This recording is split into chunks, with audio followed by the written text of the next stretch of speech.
Marianne's Morning Talk. I'm Marianne Nick, VP of Networking and Collaboration at Westcon Comstor.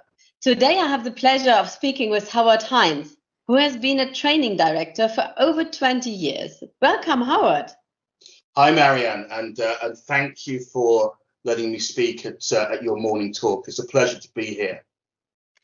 Super. So some question as well for you. What's like to be a training director with over 20 years of industry experience, now working in this new, always changing environment? Well, I think as a training director, change has got to be a constant. It's part of the role, especially in the IT industry. Technology changes, people change. And I think one of the key things is that as a director, we need to embrace change. And we also need to be adaptable and flexible. We've obviously gone through this major pandemic. And when we look at training and how it's delivered during the pandemic, we've had to adapt. Lots of things have become virtual. People are learning in different ways. They're learning in isolation. But we like to think we've added a great deal of creativity to what we do from a training perspective as well. So everybody still gets the benefit of learning and gets the opportunity to develop at the organization as well.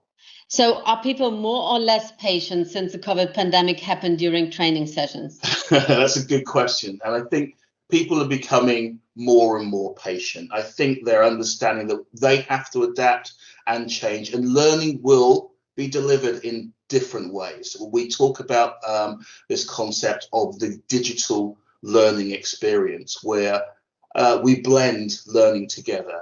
Usually, it would be classroom and then independent study. Now it's a lot of independent study, but also virtual engagement as well. And as people adapt, we start to understand that this is going to be one of the normal approaches. So I think people's attitudes are now calming, they're accepting it, and they are becoming more and more patient with how training is delivered. So you have developed a virtual sales program with 300 employees trained annually and delivering a 97% pass rate. How do you ensure everyone can learn at Westcon? Well, I think that's critical. Obviously, we're a sales organization.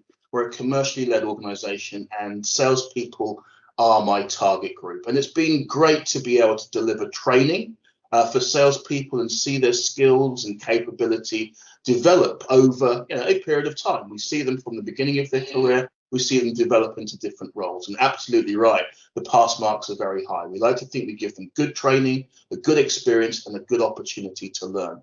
But we also have to consider the wider audience. We have to consider the person in the warehouse, the person on reception, the VPs, and how do they develop as well. So within the organization, we are adapting our systems to make sure that we can capture everybody's learning requirements. And with that information, it allows me to build a more comprehensive training strategy throughout the year so that everybody has the opportunity to learn, to come to class, to develop their skills and build a successful career at Westcon and Comstor.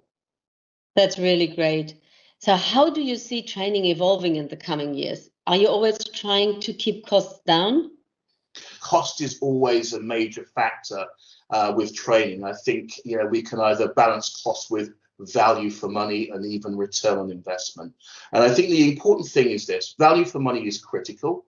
So we make sure that when we deliver training, it's the right type of training, it's fit for purpose, and it's aligned to the business and the individual. Those are key things to make sure training works. Okay. When we look at the cost of training, it changes, certainly. There's many skills that we need to bring to bear within our organization. Certainly there'll need to be an investment in professional skills. The accountants, the marketeers, the engineers, they need to be trained, and that's a cost that we have to bear. But also learning is something that everybody can embrace. So it's not at a cost. We can ask people to go and engage with other teams and learn from them, to understand what they do and how they do it and how we can benefit each other, with collaboration. There's no cost in that apart from time. So again, it's always a balance between those things: value for money, time, and cost. But everybody, again, should think about how they can learn, not just the cost of learning, but how and when they can learn as well.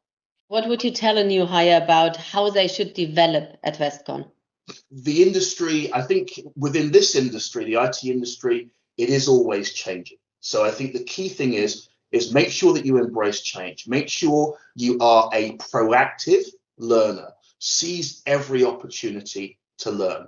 We have a very comprehensive induction program that supports independent study, and it builds on a digital learning environment. So what does that mean? Everybody comes to class collectively. We use some of the collaboration tools, WebEx, in order to engage and train with the groups. Use those opportunities to develop your skills, knowledge, capability, and also your network, so you understand what people do. So a message for a new hire: embrace learning, embrace change, always learn, always seize those opportunities to develop. And of course, from there on, that's how you can build a successful career within the organization. You give tons of presentation every year. How do you keep things fun and interesting for yourself while you train people? Well, I think you've probably guessed that I'm a really funny guy anyway.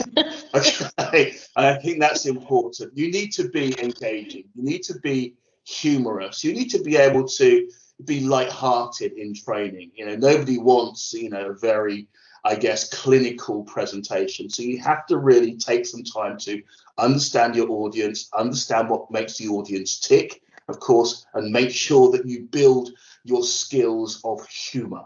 Okay, so I do spend a lot of time looking at how other presenters deliver their training, how people engage. Even as stand-up comedian, I've got my favorites, and I try to look at what they do and understand how they engage with the audience and endeavor to emulate the same. So the simple thing is, be funny, be humorous, be engaging, connect with the audience, and always think about this as that person being in front of you for the first time. Make it as enjoyable as possible. And that's critical to, I guess, the success of any presentation or any training session as well. So, Howard, you need to teach me, because, I have really issues going on stage, right? So this is a little bit different here, but normally I have really issues. And, I love when we do our induction training in person. Yes, but it's always, before I need to do my presentation, a heart attack. Yes. Always. And I know last time you really helped me to overcome my fears there. No problem, Marianne. Always happy to help. I think fear is part of any presentation, so we really need to embrace it and use that to give energy to what we do. Yeah, super. Thank you, Howard, for your time today and talking a little bit about the trainings, what we do for our customers, for end customers, and for our own employees. Yes, really enjoyed the time with you today, and have a lovely rest of the week. Wonderful. Thank you so much, Marianne, and thank you for having me on your morning talk. Thank you all. Bye-bye. Thank you. Bye.